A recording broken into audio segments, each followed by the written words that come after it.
Alrighty, hey guys, Did the Awesome here to give you a very special stream video on who to breed on the El Colossal breeding event. Or, should you pass? Is it worth? All that fun stuff will be answered in today's video. So, El Colossal Dark is going to start tomorrow. A lot of people predicted it would be around the end of the month. And hey, look at that. People are like, boom, magic. It is basically it is basically near the end of the month. Not exactly the last day of the month, but it's tomorrow. Hello. Wait, did I don't know if it like cancels on screen, but this is totally just a vid. Like, oh, okay, everyone can be in the chat. Okay, hey, so bear in mind the chat. I don't, I can't turn it on. But yeah, okay. So hey guys, welcome to the stream video. Everyone say hi to the people on the bottom left.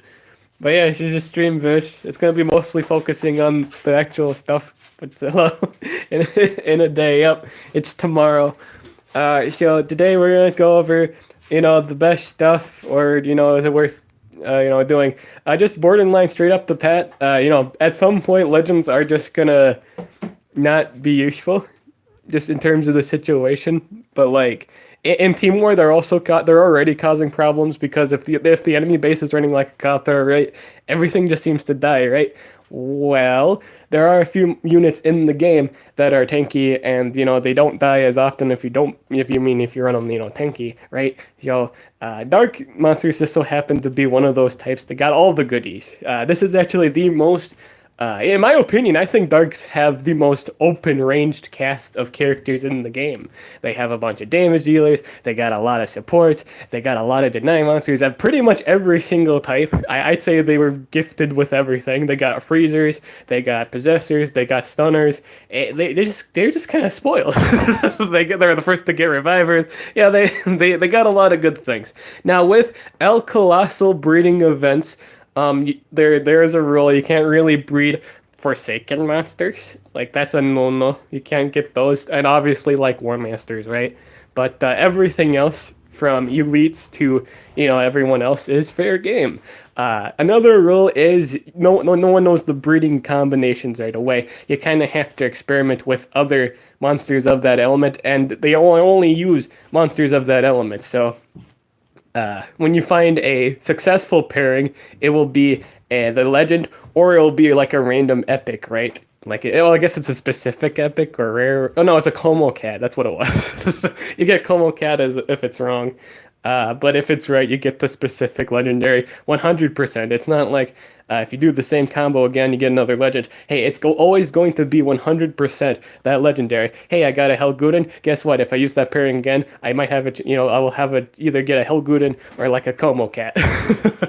But that's it, right? So whenever you do find, I actually don't have Nazaya, but that's the thing to do with what I'm talking about. But oh wait, no, I do. No wait, no, do I have Nazaya? I don't know. I don't know. I might actually do.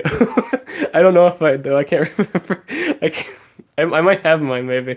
Wait, you do, Dib? I do. Okay, wait 1 second. I might have one, but I'm not gonna look at it right now. This is stream vid. It's a vid. I'll look at it later. I'm a quick. No, I don't. It's like, wait a minute. Yeah, wait. No, wait. We did do the race. No, wait. We did. I was like, no, I didn't. Oh, no, I was there. Like that was a historical event. Wait, I was there. It's like, of course he did. But no, that's the example. So basically, when you find the pairing, feel free to post it. If you guys ever find like a specific pairing, go to like the Discord page, like the official one, or maybe like the Coalition or the Think Tank. There's quite a few Monster Legends pages out there, and post your findings, because hey, no one else probably found it yet, and you could be like, hey, I have discovered the pairing for Dunra. It turns out it was this and this, and bada bing bada boom, you suddenly came Mr. Popular because you found the Dunra combination, and everyone will be like, thank you, good sir or madame. Because of your findings, I can now make my own Dunra, or I can make my own Duskora, yada yada, Zootopia over here. So let's get right into it. Who should you get Just right off the bat. Well, if you don't have a nemesis, of the archetype, of the dark archetype, I highly recommend Samuel the Plague Carrier. He is so important for the nemesis dungeons. Is he as strong as he once was in PvP? I mean, if it's a legendary fight, yeah, he's good still. But if it's not a legend, if we're talking mythic, it's in the middle. I don't know. Just hope you gotta not die right away, because they do a lot of damage. And make sure they don't have Ragnarok. That's also a bad thing for him. But back to this, he's fantastic for clearing dungeons. I highly recommend them to at least 3. 4 would be nice, or hey, maxed out 2. I just know that this is really good. It's kind of, I don't like using them on the. There is a specific base. It was the artifact base. It's kind of hard to use them on that one, but it's still useful. He wins most nodes for free basically, and his spam heal is so good. I think every Sammy gets this, but everyone gets like a spam 20% area heal with no stamina cost. It's beautiful. I love it. It's such a great heal. Because it's a fast monster, right? So you can just keep spamming it. It's a really good troll skill, too. Like, if you go into a PvP fight with it, people are like, oh, you jerk. But you're a really good, educated jerk. And it's like, yeah. I'm the only guy that runs the spammable heal. You shut down my cooldowns, I just spam heal like a potato. Potato, boom, get yourself a Sammy. It's extra spicy for, legend on legend PvP fights. It's spicy for those Nemesis dungeons. It's specifically for Nemesis dungeons. It's just something you need. You need to have this. It's also occasionally good for war. If they didn't bring a anti-revive, bring this guy. Revives all your dead guys. It's fantastic. It's the best love story ever told in ML history. Next monster. Now, this is a little bit of a rebel suggestion, my boys. Div's bringing out the spicy debate. But I think this monster is really good. Not in terms of his skills. Obviously, you're not using it for the skills, but it's more so the trait, and that's not necessarily a bad thing either. Hey, look at all these monsters. If you look at them like, Wormlad, if he didn't have area dodge, would he still be considered really busted? It's just that kind of wondering. But boom, here we go. Spicy criticism or spicy heated discussion. Soul Hugger, my boys. I think Soul Hugger is really great in the meta right now because he blocks resurrection. There is a very popular race monster called the Miserus right now, and hey, look at that. Most of his gameplay is literally reviving the dead Santerion, or reviving the dead, anything that needs to not die, right? And Soul Hugger says, as long as I live, as long as I stand on this ground, on my 2 feet, Miserus, you can't bring anyone back. Alright, so Miserus has to resort to, he has like either the spammable area skill, right? Or he has the remove positive effect skill, but he doesn't have a trait disable. So if the enemy is not running a Grakon, right? If he can't turn off the trait, if the comp doesn't even turn off any traits, right? As long as he doesn't die, as long as Soul Hugger stays on his 2 feet, it doesn't leave the field, that passive stays up, and he gets a resurrection block, As long as he stays, you can't revive. I find this really helpful in PvP. I've been playtesting it, and it's a lot of fun going to these PvP modes that just run Miserus Santerion and like a Wormlad because they can't bring Santerion back. The whole point of it is to make sure like Santerion just stays there forever, annoy the piss out of you, and you're forced to click the rage click button because you can't get them. You can't kill them. It's annoying. They keep coming back, but hey, this prevents them from doing that. So I'd say get them. I'd say Maxima. I think it's lovely. It's like an event that you can just do it without spending a whole lot of gems, right? Or at least hopefully not if you're good on luck. I think it's a great team war monster. As long as they don't have the ability to turn you off and you build them tanky, they can't bring them back. It's so annoying. Like because you're already struggling to kill them to begin with. But if you have Soul Hugger, it's great. If they don't have trait disable, it just says they can't bring anything back. Most of Abysmus's kit is just bringing things back from the dead or healing, right? But if you can't really do that, you just stay there. It's amazing. He's also very effective against spirit monsters, right? That's the other real reason that you get him, is he's really good at clearing things that don't have anticipation. And the nice thing is Mizorus doesn't keep his permanently. So after he loses that anticipation, whether you clean it or not, or 3 turns, you proc your triple damage. If it's coming from like a 130, especially, the damage is concerning. Especially if you build him Rainbow Rune build, and he gets lifesteal with all of his skills. So it's a very self-sustaining tank. I'd say it's a really selfish unit, but like in terms of just like his skills, he doesn't really have any team support skills. It's mostly just self-sustaining, but I think that's fine. I think that's good because his main goal again is just to sit there. He just wants to annoy you, and it's beautiful. I like this guy's worth it. I know you guys might think hell no, but I think it's pretty good. I think it's pretty spicy. I'm gonna do a video on it sometime showing you just how ridiculous it is, especially maxed out. I'm gonna show you guys some maxed out Soul Hugger gameplay, and just kind of show you my anti-res comp. It's just beautiful. Really, the anti-res comp is literally just Blaz and like a really strong mythic attacker. Insert like any mythic damage dealer, and then you put this guy on here and you face them against res teams, and you laugh at them because they can't res their team back. It's beautiful.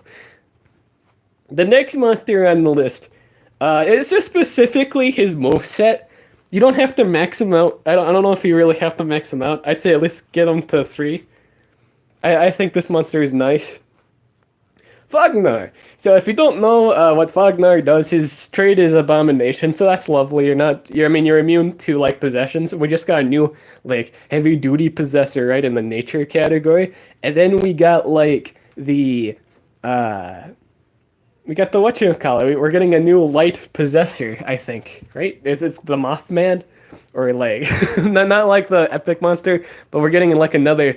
Like I think it's like a Moth Moon or like some. It's just it's a light bug Mothman thing, and it's like a wizard. He does possession. Now he doesn't cover the stun, sadly. But if you're running something that prevents stun anyway, or you don't really care. Like I think like a Godtar or like the it's a Gorhawk. It's not the. I'm talking about the War Master. I forgot his name. It's a Gorthok. Because I think I'm saying like the Nemesis Earth monster, and then I'm trying to get the War Master for Earth. That guy. The guy prevents stun, so you don't have to worry about stunning at that point. But the reason why you probably want to rank this guy up is he's just got a really great evasion kit. Like he's able to reapply evasion and then heal himself too. And again, you're just really looking for monsters that hold themselves together. Because in the mythic fights, that's what you really want. You don't want to lose coins in mythic. Like in team wars, in terms with like dealing with like Cathar, right? So bring in this guy. If you actually do get the turn in, you get to have evasion up. Cathar can't damage you until that evasion's over, and he's just got a great cycle. I think that's pretty cool. I don't think he's like high priority, but I think he's a really nice monster. Hey, you know what's another great monster? Your boy Keithor. I think Keithor is one of the tankiest self-tanks in terms of legendaries in the game. He's got so much sustain, so much utility. He's got like I think he has like an extra turn 50% heal if I'm not mistaken. He's got area shields, and dude, both of his like relics are like armor. So he has great like you can just stack double gold plates, or if you're running like a tombs plate, right, or whatever, just like any armor that gives like self-sustain. Hey, you can run 2 of those, and he just gets tanky. Like if you max out 2 heavy duty relics, put it on him, that's like 120k armor. That's crazy for just a single unit. And you can heal, and you can flash shields. You got a lot of team utility, my boys, and he doesn't tip over easy. It's beautiful. So I think Keithor's another good one. And then I think this next one's a really good priority. Zenobia. Now Zenobia has Pierce in her kit, and it's lovely. Pierce is one of the most like overlooked things in the game, but if you have Pierce, it is really useful. I don't remember her kit specifically. I think she does percent-based damage in like blinds, but I think the utility was good. I know a lot of competitive players use her, so she's interesting in that regard. Plus, she has True Vision, so all of her effects land. I think she's a nice unit. I'd rainbow build that, and then I do have Nezio. So everyone was wondering, here, let's just do that now. Yeah, I got him in my storage. I think the reason why I never hatched him was I kind of forgot about him, I guess. Let's get that hatched out. I 100% forgot about him. Yeah, we'll make that the best highlight of the dark video. Boom. And as I think it was just because he wasn't ranked, I think. It's a Forsaken monster, right? I gotta. It has to be an event in order to really rank him up, sadly. I think that's one of the things that bothers me the most is if it's a Forsaken, I can't just use Elementium or Dark Shadows. But anyway, back to the back to this event. Uh, Pierce is really good. Speaking of Pierce, hey, you know what rhymes with Pierce? Pierce it, because it's literally the same word. Pierce except with the D. Pierce it doesn't actually have Pierce, despite the name. She actually holds a lot of cooldown activation skills with sudden death. That's right, folks. If the enemy does not have any way of really cleansing, if they don't have like a spam cleanse or whatever, you just instantly win the game. Yeah, it's just how it is. If you live 3 turns, bada bing, bada boom, you win. And she has possession. I do believe she holds like I think she can hold the staff, so you can nerf stamina down a bit. It's nice. It's spicy. This is a good unit to have if they're not running area dodge. Or, speaking of area dodge, Helguden. Helguden has area dodge, and it's one of the better damage dealers in the game because of the fact she just avoids trouble always because of area dodge. If you're running like a Clepina, a Goro Brutalis, anything with taunt, she cannot be targeted, and that's annoying. And she also has darkness weakness. So if you actually run her with like dark mythics, she's actually going to be really good because she applies weaknesses to the enemy team. And if you're running like she won't ever go before any of your dark damage dealers. If anything, this is kind of like if the game prolongs and they don't cleanse it, this becomes really nice. It just means you just do an absurd amount of damage. If you get the procs off, it's really nice. So I think Helguden's really good to pick up too. It's also a recommendation. Is there anything else? I know Feather, Scatter, or like the other subversion of Sammy is a very popular damage dealer, just because of the light elemental advantage. So he kills other dark monsters. That's a nice damage dealer for you boys and gals. Not so support oriented, so he's not seen as much as Plague, but it's still a nice little, damage dealer if you're missing out on dark damage dealers. Is there anything else that I'd highly recommend or just recommend? If you're fighting in the lower tiers, Krampus is always nice to have. He is really the only area freezer of the group. I don't recall any other area freezers in the dark category, so I think Krampus gets a little unique star. I don't think he's worth maxing out. I'm not saying don't do that. don't max this guy out. His trait's too old. It's just this time, man. It's like it doesn't get to control like some of the higher count monsters anymore.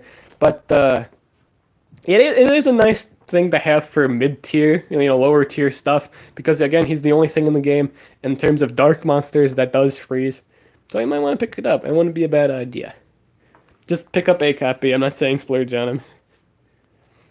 Akanotep's a little fun thing. If you see anything that's funny, this guy's pretty fun. But beyond that, I don't think I have any more serious recommendations for you guys. While the category is very vast, a lot of these monsters, given the evolution of the game. Oh, real quick though, mommy, I'm talking about generation stuff. Speaking of back in the old days, mommy's also a really nice unit because she has area stun, and that's really annoying. So I think mommy's alright. I'm not saying max her out. Same kind of deal with Krampus. It's kind of the situation where all these dark monsters are usually commonly known to be immune to possession. But if you're unlike Mommy, you have like area stun, right? So it's you control most of them. This is again a low tier one, just kind of the lower tier of player base. It's just a nice control monster. So I'd say she's nice, and that it. Kinda, yeah. I mean, like there was a lot of trolly like insta kill monsters back in the day in terms of the meta. Like a lot of people would run, uh, a lot of people would run like Barbatos. Barbatos was known for his insta burst. Has one of the strongest single target skills in the game actually. It's just really good at singling things out. It's just an old monster though. It's because everyone runs like anticipation nowadays. It's hard to get really a turn in, and his area's damage isn't as good as other things now. And then there's Razul, who's also a good damage dealer. But that's about it. Do I think you should pass on this event? No, I think you should pick up at least two specific things. I think you should pick up Plague Carrier, let's say three. Soul Hugger, Plague Carrier. War Spells is a fun support in the sense that if he doesn't die or you can bring him back, it is really nice to have.